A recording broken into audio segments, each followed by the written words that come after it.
Hello students, आज हम economics की क्लास में स्टडी करेंगे कोस्ट का नेक्स्ट पार्ट। जो हमारी लास्ट वीडियो थी उसमें हमने स्टडी किया कि कोस्ट के अलग अलग टाइप्स क्या होते हैं, उन सब की प्रॉपर डेफिनेशन और उनके एग्जांपल्स, जैसे कि economic cost, social cost, private cost, accounting cost, real cost, opportunity cost, जो कि मोस्ट इम्पोर्टेंट कंसेप्ट है। जिन बच्चों ने वो वाला वीडियो नहीं देखा, इसका लिंक डिस्क्रिप्शन बॉक्स में होगा बच्चों, वहाँ से इसको जरूर स्टडी कर लेना।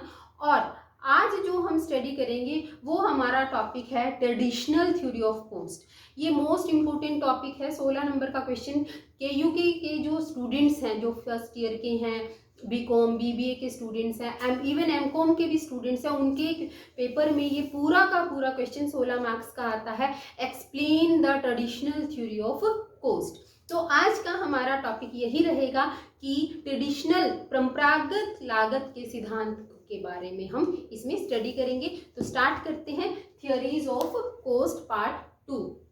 वीडियो को ध्यान से देखिए, लाइक कीजिए, अपने कमेंट हमें ज़रूर कमेंट बॉक्स में शेयर कीजिए। आपके कमेंट्स हमारे लिए बहुत वैल्यूएबल है। वैसे तो आप ही बहुत वैल्यूएबल हैं, बट कमेंट्स का होना बहुत ज़रूरी है। उससे मुझे पता चल जाता है कि कौन कौन से प्यारे बच्चे जो है ना वो हमें फॉलो कर रहे हैं। और आपको जो भी इस वीडियो में अच्छा लगे या आगे आप क्या देखना चाहते हैं वो सब हमें ज़रूर बताइएगा, ठीक है। तो स्टार्ट करते हैं आज का टॉपिक, थियोरीज ऑफ कोस्ट। बच्चों, थियोरीज ऑफ कोस्ट जो है वो दो तरह की होती हैं। एक होती है लागत का परंपरावादी सिद्धांत, जिसको हम कहते हैं ट्रेडिशनल थ्योरी ऑफ कोस्ट। दूसरा है आपका लागत का आधुनिक सिद्धांत, मॉडर्न थ्योरी ऑफ कोस्ट, ठीक है। तो आज जो ये दोनों थ्योरीज हैं, इन दोनों में बेसिक डिफरेंस ये है कि जो ट्रेडिशनल थ्योरी है वो बात करती है कि जो हमारे कोस्ट कर्व है वो ज़्यादातर यू शेप्ड होते हैं। जितने भी हमारे कोस्ट कर्व है वो यू शेप्ड हैं। जो हमारी मॉडर्न थ्योरी है, मॉडर्न थ्योरी इसको कॉन्ट्राडिक्ट करती है। वो कहती है कि हमारे कोस्ट कर्व जो है ना वो यू शेप ना होकर एल शेप या रिवर्स जे शेप में होते हैं, ठीक है। तो ये दोनों अलग अलग क्वेश्चन बनते हैं। मॉडर्न थ्योरी का क्वेश्चन अलग है, ट्रेडिशनल थ्योरी वो ट्रेडिशनल का अलग है, मॉडर्न का अलग है। आज की क्लास में हम सिर्फ और सिर्फ ट्रेडिशनल थ्योरी ऑफ कोस्ट पढ़ेंगे, क्योंकि यदि हम मॉडर्न भी पढ़ेंगे तो वीडियो बहुत ही लंबा और आपके लिए बहुत ही बोरिंग हो जाएगा। वैसे भी आप इतनी देर लगातार बैठ के पढ़ने वाले बच्चों में से मुझे नहीं लगते, है ना, नहीं पढ़ते ना, ठीक है। तो चलो आज सिर्फ और सिर्फ हम ट्रेडिशनल थ्योरी ऑफ कोस्ट की बात करते हैं। देखो, जो आपकी ट्रेडिशनल थ्योरी ऑफ कोस्ट है इसको हम दो पार्ट्स में स्टडी करते हैं। एक होती है आपकी शॉर्ट रन कोस्ट, अल्पकाल की लागतें, और एक होती है आपकी लॉन्ग रन कोस्ट, दीर्घकाल की लागतें, ठीक है। जो अल्पकाल की लागतें हैं ये सारी की सारी आपकी यू शेप्ड होती हैं, और लॉन्ग रन की जो कोस्ट है ट्रेडिशनल थ्योरी में वो भी यू शेप होती है, लेकिन लॉन्ग रन की जो कोस्ट होती है हम उसको planning curve, long run cost curve को हम प्लानिंग कर्व, ठीक है, और इसको एनवेलप कर्व भी कहते हैं।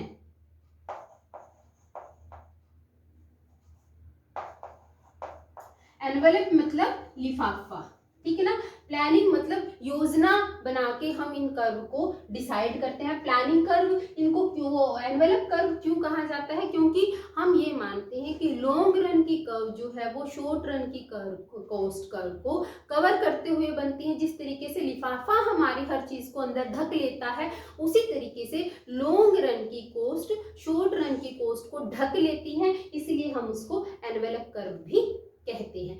ये 2 नंबर का क्वेश्चन बहुत बार पूछा जाता है कि what are the another name of long run cost curve. दीर्घकाल की जो लागतें हैं उनका दूसरा नाम क्या है, तो दूसरा नाम है प्लानिंग कर्व। क्योंकि लॉन्ग रन हमारे पास इतना सफिशिएंट टाइम होता है, हम प्रॉपर प्लानिंग करते हैं कि कहाँ से हमारी लागतें कम आएंगी और कहाँ से हमारी ज़्यादा आएंगी। हम वही चीज़, वही स्ट्रेटजी, वही रणनीति अपनाते हैं जहाँ से हमारी लागतें कम आती हैं, इसलिए इनको प्लानिंग कर्व कहते हैं। और ये क्योंकि शॉर्ट रन की सारी कोस्ट को कवर करते हुए बनती हैं, इसीलिए हम इनको एनवेलप कर्व भी कहते हैं। ठीक है, तो पहले हम स्टडी करेंगे शॉर्ट रन की कोस्ट के बारे में कि जो ट्रेडिशनल थ्योरी है, जो हमारा लागत का परंपरावादी सिद्धांत है, उसमें शॉर्ट रन में आपकी कोस्ट जो है वो कितनी तरह की होती है। तो जो आपकी ट्रेडिशनल थ्योरी है उसमें शॉर्ट रन में की जो आपकी कोस्ट है, शॉर्ट रन कोस्ट, वो 3 तरह की होती है। बेसिकली शॉर्ट रन की कोस्ट 3 तरह की होती है। एक होती है आपकी सबसे पहले कुल लागतें, जिनको हम कहते हैं टोटल कोस्ट। फिर आपकी होती हैं औसत लागतें, जिनको हम कहते हैं एवरेज कोस्ट। एवरेज कोस्ट को एसी लिखा जाता है बच्चों, टोटल कोस्ट को हम टीसी लिखते हैं। T for total, C for cost. Average cost, A for average, C for cost, इसलिए इनको एसी लिखा जाता है। ठीक है, ये होती है आपकी थर्ड टाइप होती है मार्जिनल कोस्ट। मार्जिनल कोस्ट को हम लिखते हैं एमसी। Is it okay? ठीक, अब टोटल कोस्ट जो है ये फर्दर 2 तरह की होती है। एक होती है टीएफसी, टोटल फिक्स्ड कोस्ट, कुल स्थिर लागतें, इनको टीएफसी कहा जाता है। एक होती है आपकी टोटल वेरिएबल कोस्ट, इनको बोला जाता है टीवीसी, कुल परिवर्तनशील लागतें। ठीक है, जैसे आपकी टोटल कोस्ट 2 तरह की होती हैं, ऐसे ही आपकी एवरेज कोस्ट भी 2 तरह की होती है, क्योंकि एवरेज कोस्ट हम निकालते हैं टोटल कोस्ट को क्वांटिटी से डिवाइड करके। इसको अभी हम अभी आगे डिटेल में पढ़ेंगे। तो क्योंकि अब टोटल कोस्ट 2 तरह की होती हैं, इसीलिए एवरेज कोस्ट भी 2 तरह की होंगी। एक एवरेज फिक्स्ड कोस्ट, जिनको हम कहते हैं एवीसी, औसत स्थिर लागतें। दूसरी होती हैं आपकी एवरेज वेरिएबल कोस्ट, जिनको हम कहते हैं एबीसी, औसत परिवर्तनशील लागतें। यहां पर आएगा एएफसी। ठीक है, तो लेकिन जो आपकी मार्जिनल कोस्ट है ये केवल एक ही तरह की होती है। Marginal cost are only variable, क्योंकि मार्जिनल कोस्ट की जब हम डेफिनेशन पढ़ते हैं हम कहते हैं स्थिर लागतों में होने वाला परिवर्तन और जो आपने उत्पादन किया है उसमें होने वाला परिवर्तन, क्योंकि बात परिवर्तन की आ जाती है इसलिए क्या होगी, वेरिएबल। तो इसीलिए मार्जिनल कोस्ट जो है वो सिंगल एक ही तरह की होती है। ठीक है, ये फ्लो चार्ट आप बना लें, साथ साथ इसका स्क्रीनशॉट ले लें। फिर इसके बाद हम ये तीनों तरह की कोस्ट जो है इनको डिटेल में स्टडी करते हैं। ठीक है, हो गया। अब इसके बाद हम डिटेल में सबसे पहले स्टडी करेंगे कि हमारी टोटल कोस्ट क्योंकि 2 तरह की होती है, तो सबसे पहले टोटल कोस्ट में हम स्टडी करेंगे। टोटल कोस्ट हमारी होती है टीएफसी प्लस टीवीसी। अभी मैंने फ्लो चार्ट में बताया, जिन बच्चों ने नोट किए हुए उनको पता चल गया होगा कि कोस्ट, टोटल कोस्ट, कुल लागतें, कुल स्थिर लागतें और कुल परिवर्तनशील लागतें जो हैं इनसे मिलकर बनी होती हैं। अब सबसे पहले हम टोटल कोस्ट की यदि डेफिनेशन लिखें तो कुल लागत जो है वो बेसिकली क्या होती है, लिखिए, total cost is the sum of किसका, ये दोनों, total fix cost plus total variable cost for each output level, कि आप कितना प्रोडक्शन कर रहे हैं। प्रोडक्शन के हर लेवल पर, उत्पादन के हर स्तर पर टोटल फिक्स कोस्ट, कुल स्थिर लागत और कुल परिवर्तनशील लागतों का जो टोटल है, जो कुल योग है, उससे मिलकर आपकी कुल लागतें बनी होती है। तो इसीलिए टोटल कॉस्ट निकालने से पहले हमें क्या निकालनी पड़ेगी बताओ? कमेंट बॉक्स में कमेंट करते रहो साथ साथ, क्लास के बीच में सोने थोड़ी होता है। मैं पूछ रही हूँ कि टोटल कॉस्ट किस किस से मिलकर बनी है, तो आप मुझे कमेंट बॉक्स में बताइए किससे मिलकर बनी होती है? Total fix cost and total variable cost. देखो बेटे, लाइव क्लास का मतलब ये है कि आप साथ साथ जो है, जो मैं पूछ रही हूँ उसका कमेंट करते रहिए, तभी मेरे को भी पढ़ाने में मजा आएगा और आपको भी पढ़ने में मजा आएगा। This is like as a classroom, is it okay? ठीक है, तो total fixed cost, total fix cost जो है ये क्या होती है? टोटल फिक्स कॉस्ट की डेफिनेशन लिखिए। Total fix cost is the sum of all the short run explicit. अब ये एक्सप्लिसिट क्या है? अब जिन बच्चों ने पिछली वाली वीडियो नहीं देखी तो उनको पता ही नहीं चलना एक्सप्लिसिट कॉस्ट क्या है। तो इसीलिए एक बार वो वाली वीडियो जरूर देख लेना जिसमें आपको एक्सप्लिसिट एंड द इम्प्लिसिट दोनों कॉस्ट जो है ना उनका डिटेल में मैंने वहां पर एक्सप्लेन किया हुआ है, वहां से एक बार इनको जरूर पढ़ लेना। Incurred by an entrepreneur.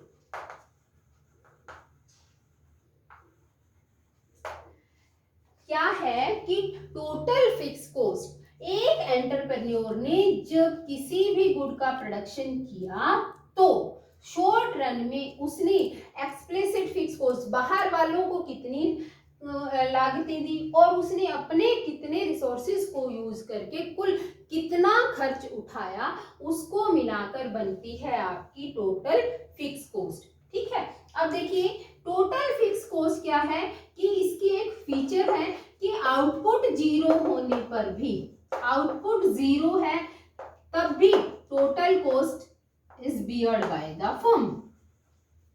Fix cost beard by the firm. यदि आपने आउटपुट जीरो किया, टोटल कॉस्ट जो है ना वो आपको तब भी बियर करनी पड़ेगी। For example rent of the building. अब जिसकी आपने बिल्डिंग किराए पे लिया है उसको कोई मतलब नहीं है, कोई मतलब नहीं है कि आप उसमें काम कर रहे हैं या नहीं कर रहे हैं। आपने जिस दिन से बिल्डिंग किराए पर ले ली, आपका रेंट जो है वो चालू हो गया। ठीक है, इंटरेस्ट ऑन द कैपिटल। आपने बैंक से, आपने किसी नियर एंड डियर से 10 लाख 20 लाख रुपए 50 लाख रुपए लेकर अपना काम शुरू किया।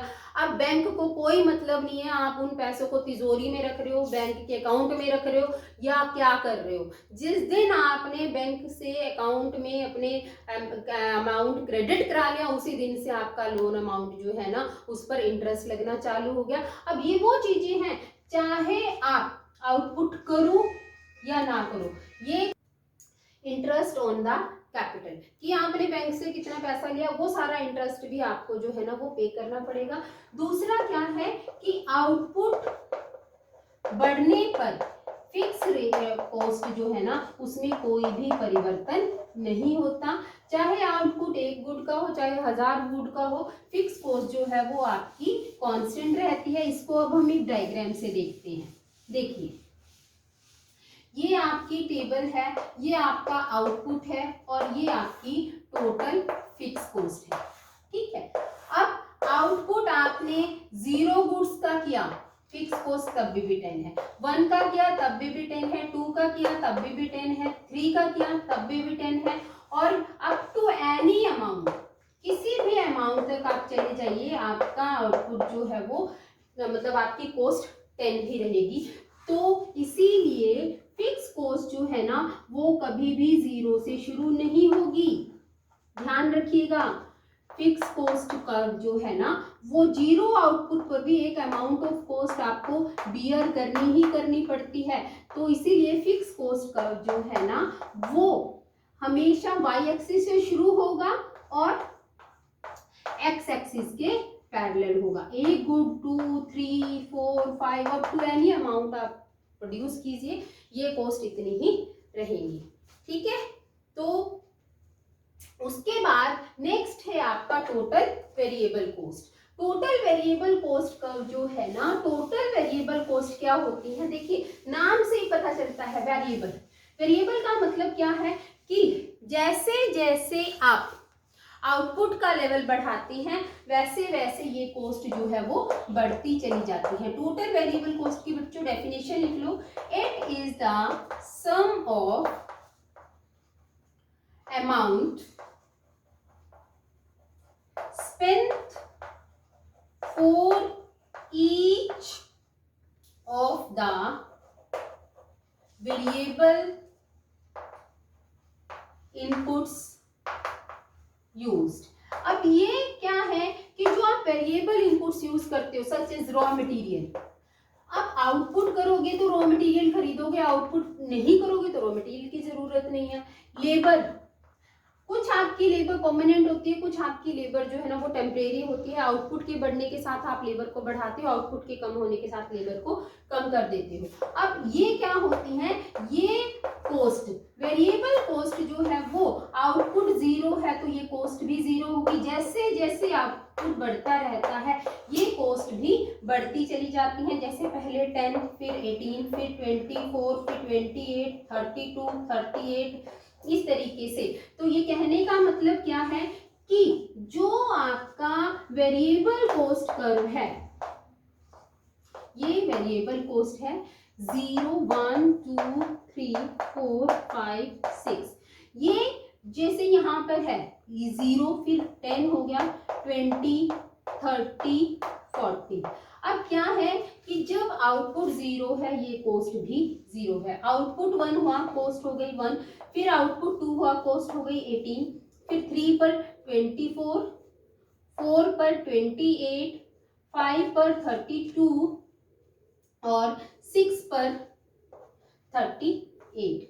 ठीक है, अब इन पॉइंट्स को मिला के जो आपका कर्व बनेगा ये आपका टोटल वेरिएबल कोस्ट कर्व होगा। ये कोस्ट जो है एक लिमिट पर पहले धीरे धीरे कम होती हैं फिर बढ़ना शुरू कर देती हैं। तो इसीलिए टोटल वेरिएबल कोस्ट कर्व जो है ना वो हमेशा 0 से शुरू होता है क्योंकि आपका आउटपुट का लेवल 0 होता है। अब हम बात करते हैं टोटल कोस्ट की।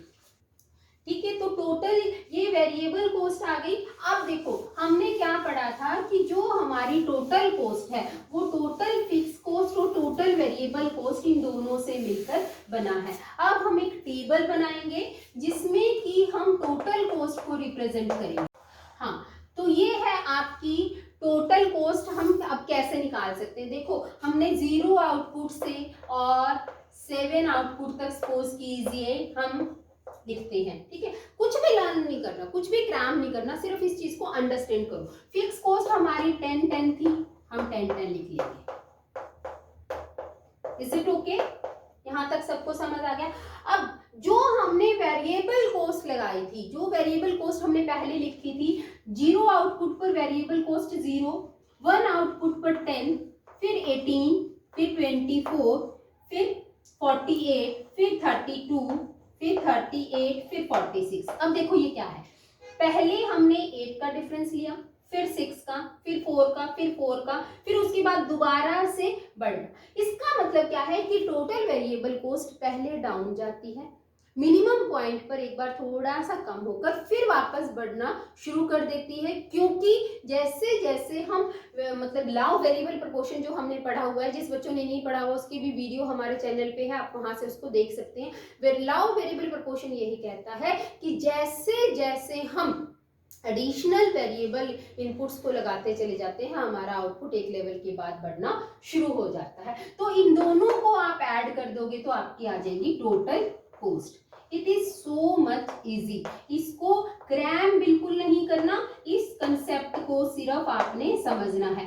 10 10 10 10 10 ऐड करते चले जाइए क्योंकि फिक्स कॉस्ट एक फिक्स अमाउंट है।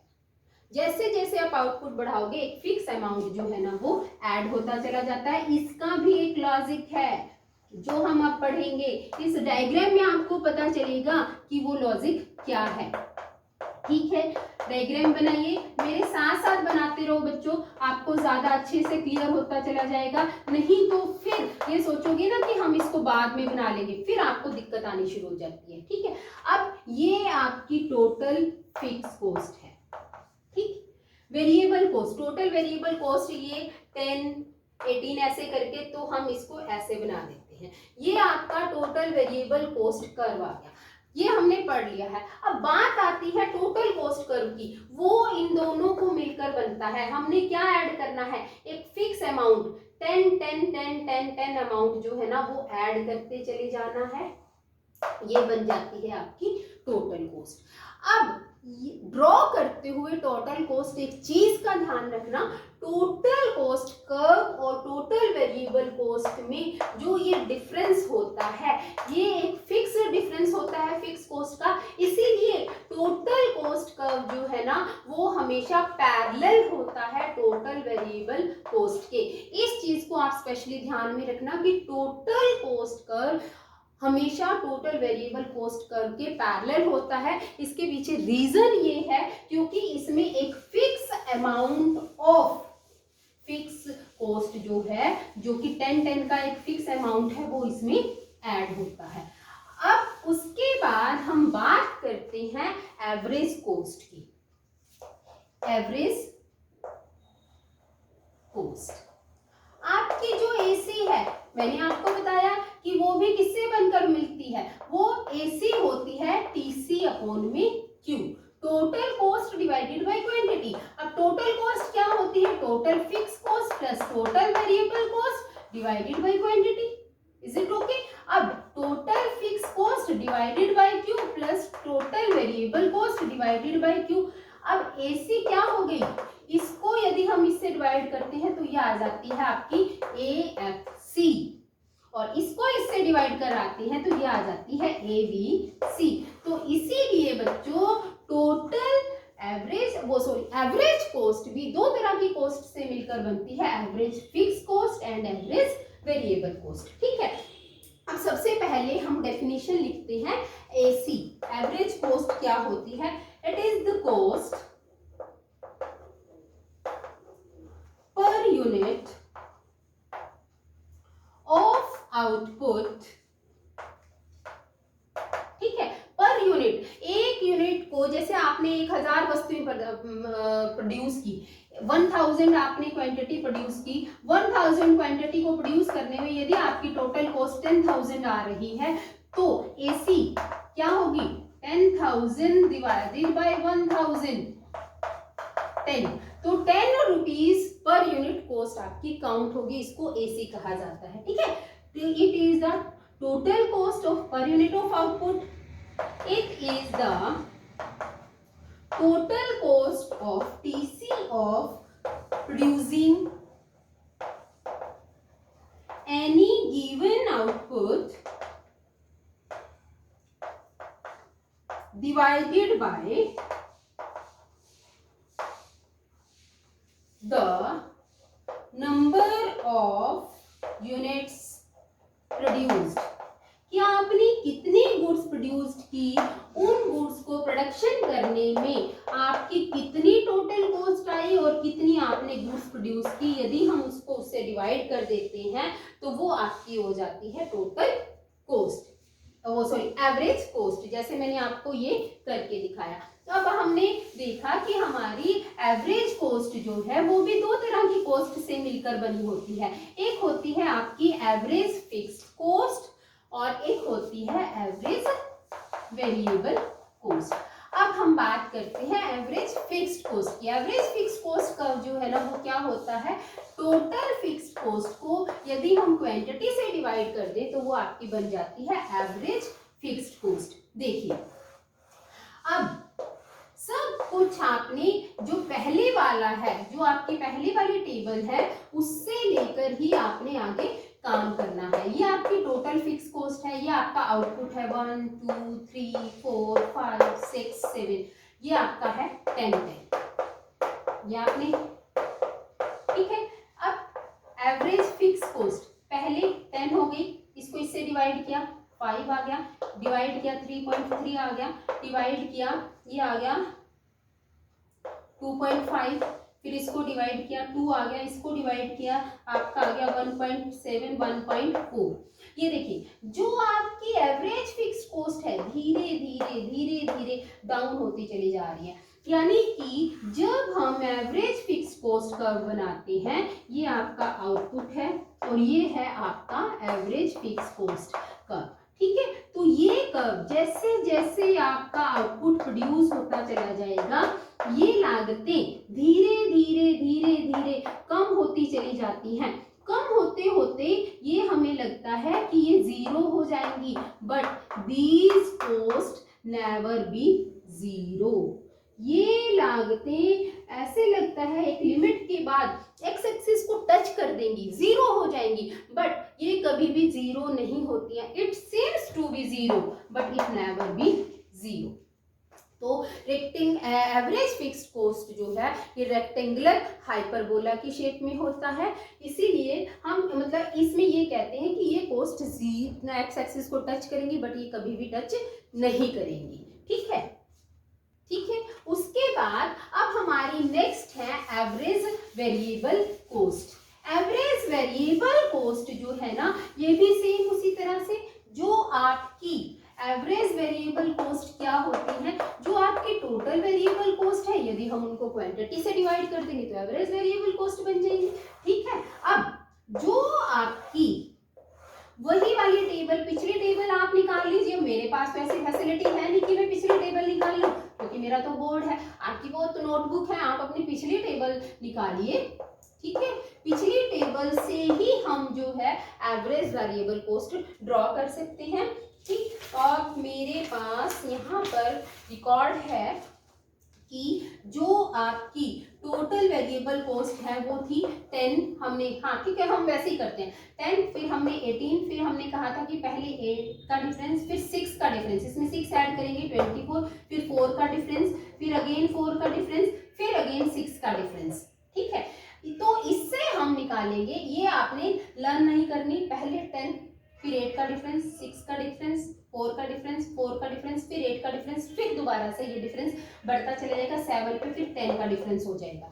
ठीक है, अब इसको इससे डिवाइड करेंगे, टीवीसी डिवाइडेड बाय क्यू, 10, 9, 8, 7, 6.4, फिर उसके बाद आपका आएगा 6.3, फिर आएगा 6.6। ये देखिए पहले ये घट रही हैं यहाँ से, फिर ये दोबारा से बढ़ना शुरू हो जाती हैं। तो आपकी जो एवरेज वेरिएबल कॉस्ट है बच्चों, वो जैसे जैसे आपका आउटपुट बढ़ता है एक लिमिट तक, ये पहले धीरे धीरे कम होती हैं, फिर उसके बाद ये बढ़ना शुरू कर देती हैं।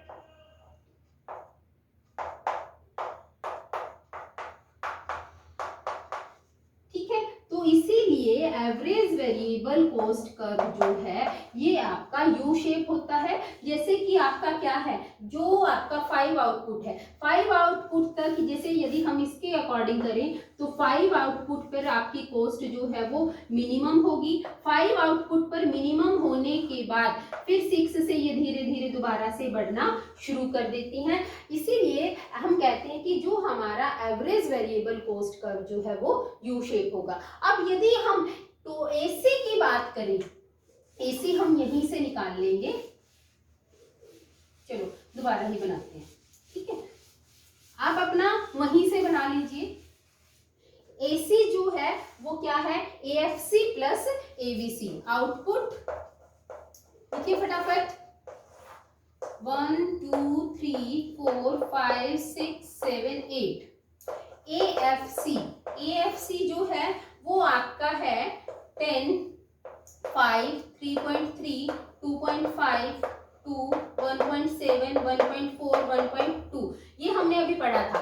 एबीसी जो है वो आपका क्या है, 10, 9, 8, 7, 6.4, 6.3, 6.6। ठीक है, इन दोनों को यदि हम ऐड करते हैं AFC प्लस ABC, जैसे कि मैंने ऊपर भी लिखा हुआ है, तो आपकी बन जाती है AC। जैसे 20, 14, 11.3, 9.5, ये है 6.4। ठीक है, 8, फिर आपकी आ जाएगी ये अगेन 8, फिर उसके बाद आ जाएगी ये 9, जैसे यदि हम आगे लिखते हैं। तो इसीलिए जो आपकी AC है, इधर आपने हमेशा लिखना है आउटपुट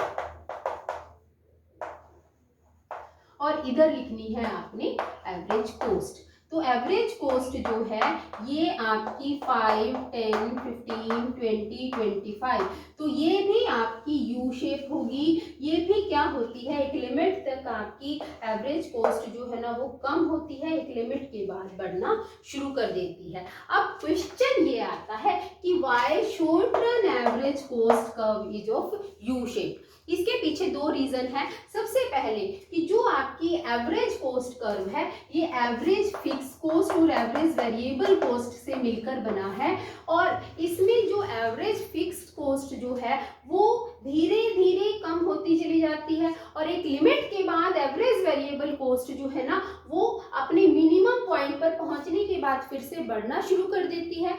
इसमें क्या होता है कि एवरेज वेरिएबल कोस्ट का पार्ट बढ़ता चला जाता है और एवरेज फिक्स्ड कोस्ट जो है ना वो धीरे धीरे कम होती चली जाती है, जिसके बाद एक मिनिमम पॉइंट पर पहुंचने के बाद AC बढ़ना शुरू कर देती है। दूसरा रीजन है कि हम पढ़ रहे हैं कि why AC is U shaped. इसके दो कारण हैं, ठीक है। पहला है कि ये इन दोनों का कॉम्बिनेशन होता है, दूसरा है कि law of variable proportion apply होता है। लॉ ऑफ वेरिएबल प्रोपोर्शन क्या कहता है कि जैसे जैसे हम फिक्स फैक्टर के साथ वेरिएबल फैक्टर लगाते हैं एक लिमिट तक आपका आउटपुट बढ़ता है, फिर उसके बाद कांस्टेंट हो जाता है। जहां पर आउटपुट कांस्टेंट होगा वहां पर आपकी कॉस्ट जो है ना वो भी कांस्टेंट हो जाएगी। आउटपुट बढ़ेगा, कॉस्ट कम आएगी। जब आपको मतलब इंक्रीजिंग रिटर्न, कांस्टेंट रिटर्न और डिक्रीजिंग रिटर्न्स की बात करते हैं, जब हमें डिक्रीजिंग रिटर्न्स मिलती है तो वहां पर हमारी कॉस्ट जो है ना वो बढ़ती चली जाती है, जिस कारण से हमारा एवरेज कॉस्ट कर्व जो है वो यू शेप्ड होता है। उसके बाद हमारा बचता है कि मार्जिनल कोस्ट। मार्जिनल कोस्ट क्या होती है? मार्जिनल कोस्ट जो है वो पूरी तरह से डिपेंड होती है टोटल कॉस्ट के ऊपर। Change in total cost, change in quantity, कि आपकी जब आप एक एडिशनल क्वांटिटी प्रोड्यूस करते हैं उससे आपकी टोटल कॉस्ट में कितना परिवर्तन आता है उसको मार्जिनल कॉस्ट कहते हैं। जैसे कि यहाँ पर है आउटपुट और यहाँ पर यदि हम कहते हैं कि ये टोटल कॉस्ट है तो उससे मैं आपको मार्जिनल कॉस्ट निकालना सिखाती हूँ। 1, 2, 3, 4, 5, 6 ऐसे कर लीजिए। ये है 20, 28 जो हमारा पहले था, फिर उसके बाद 34, 38, फिर उसके बाद है 42, 48 और 72।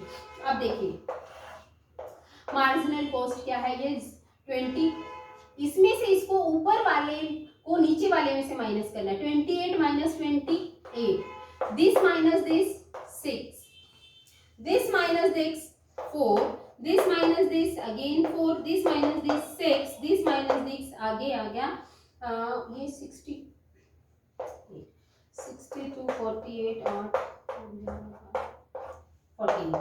इस तरीके से आपका मार्जिनल कॉस्ट कर्व जो है ना वो भी यू शेप होता है कि जैसे जैसे हम आउटपुट बढ़ाते हैं एक लेवल तक ये बढ़ता चला जाता है, उसके बाद फिर ये कम होना शुरू कर देता है। तो इसीलिए हमारा मतलब एक लेवल तक कम होती चली जाती है, फिर मिनिमम आने के बाद फिर दोबारा से बढ़ना शुरू कर देती है। इस तरीके से हमारा मार्जिनल कॉस्ट कर्व जो है ना वो भी यू शेप होता है, ठीक है। अब हमारा शॉर्ट रन की कॉस्ट में बचता है AC और MC का रिलेशन, की एवरेज कॉस्ट और मार्जिनल कॉस्ट के बीच में क्या रिलेशन होता है, ठीक है। अब हम स्टडी करेंगे रिलेशन बिटवीन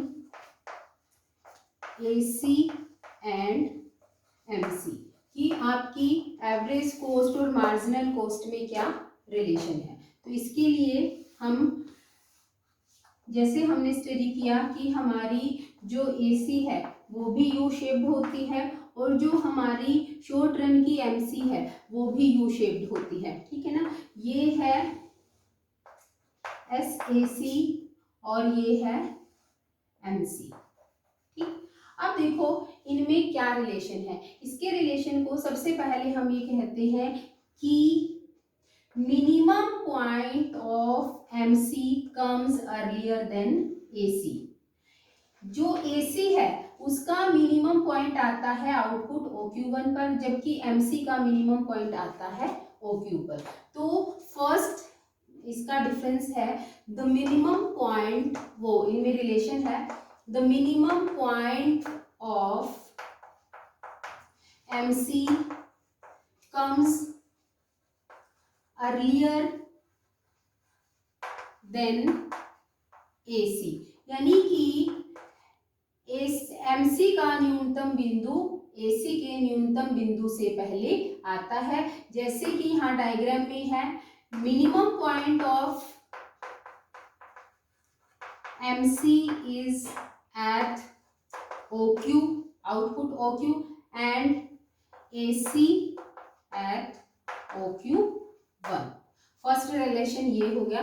सेकेंड फिर हम कहते हैं कि क्योंकि MC जल्दी से गिर जाती है, इसका मिनिमम पॉइंट पहले आ जाता है, तो हम लिखते हैं द रेट ऑफ फॉलिंग, मतलब MC के गिरने की दर, rate of falling of MC is faster than AC। ठीक है, थर्ड पॉइंट है कि जिस पॉइंट पर, जिस बिंदु पर ये दोनों एक दूसरे को इंटरसेक्ट कर रहे हैं, जैसे ये E पॉइंट है, ये वो पॉइंट है एट पॉइंट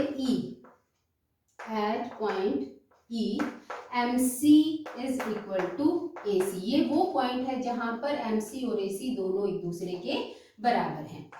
और फिर हम ये कहते हैं कि MC AC के इस पॉइंट पर जहां पर बराबर है, यहाँ पर MC की AC की स्टेज क्या है, इसको आप AC लिख लीजिएगा। तो AC की स्टेज क्या है, एट पॉइंट E, जो कि इन दोनों का इंटरसेक्शन पॉइंट है। At point E AC is minimum. कहने का मतलब क्या है कि MC, that is MC cuts AC at its minimum। MC AC को उसके न्यूनतम बिंदु पर काटती है। जो हिंदी मीडियम वाले बच्चे हैं वो साथ साथ नोट करते रहे। MC cuts AC at its minimum point। MC AC को उसके न्यूनतम बिंदु पर काटती है। अब उसके बाद देखिए, अब ये आउटपुट आ गया OQ2। यहाँ पर MC ज्यादा है और AC कम है। इसका मतलब क्या है, the rate of rising of MC is faster than AC, कि MC के बढ़ने की दर AC से ज्यादा होती है। जैसे कि हमने आउटपुट OQ2 पर देखा, MC ज्यादा है और AC कम है। ये है MC और AC का रिलेशन। ये 5 पॉइंट्स यदि आप लिख देते हैं तो आपको पूरे पूरे नंबर मिलेंगे। एक बार मैं इनको हिंदी में रिपीट कर देती हूँ कि MC का न्यूनतम बिंदु AC के न्यूनतम बिंदु से पहले आता है, जैसा कि चित्र में डायग्राम में दिखाया गया है। MC का न्यूनतम बिंदु OQ पर है और AC का न्यूनतम बिंदु OQ1 पर है। दूसरा रिलेशन है कि MC के गिरने की दर AC से तेज होती है, क्योंकि MC का न्यूनतम बिंदु पहले आ जाता है। थर्ड रिलेशन बताया गया है कि जिस बिंदु पर MC और AC एक दूसरे को काटती हैं, वहां पर संतुलन बिंदु है, इक्विलिब्रियम है, वहां पर MC और AC दोनों एक दूसरे के बराबर होती है। जहां पर ये E पॉइंट है, यहाँ पर AC सबसे कम होती है, यानी कि MC और AC एक दूसरे के बराबर वहां पर होंगी जहां पर AC का न्यूनतम बिंदु होगा। MC के बढ़ने की दर AC से ज्यादा होती है। ठीक है, ये थी आपकी शॉर्ट रन की कोस्ट ट्रेडिशनल थ्योरी में। अब हम पढ़ेंगे long run cost of the traditional theory. Traditional theory में जो लॉन्ग रन कोस्ट है, ट्रेडिशनल थ्योरी ये कहती है कि लॉन्ग रन की जो कोस्ट है हम उनको और दो नामों से जानते हैं, लॉन्ग रन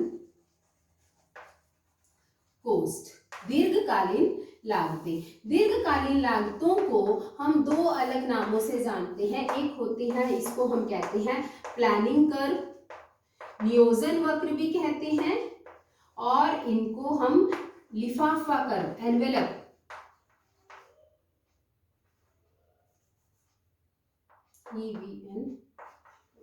एनवेलप कर्व, ठीक है।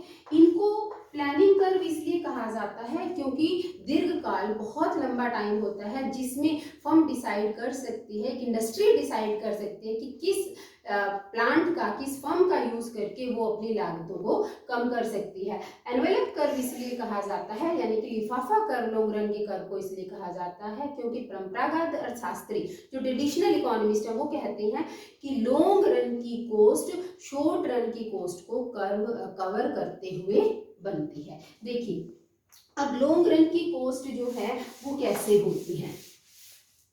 सपोज कीजिए आपकी शॉर्ट रन की, ये शॉर्ट रन में आपकी दो फर्म्स हैं, ये है आउटपुट और ये है आपकी कोस्ट। आपकी शॉर्ट रन में कोस्ट कभी भी जीरो नहीं होती।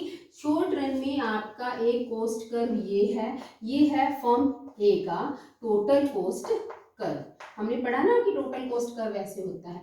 फिर हम एक दूसरी फर्म की बात करते हैं। दूसरी फर्म जो है ना उसका सपोज कीजिए यहीं से फिक्स कोस्ट उसकी भी बराबर है और उसका टोटल कोस्ट कर्व जो है ना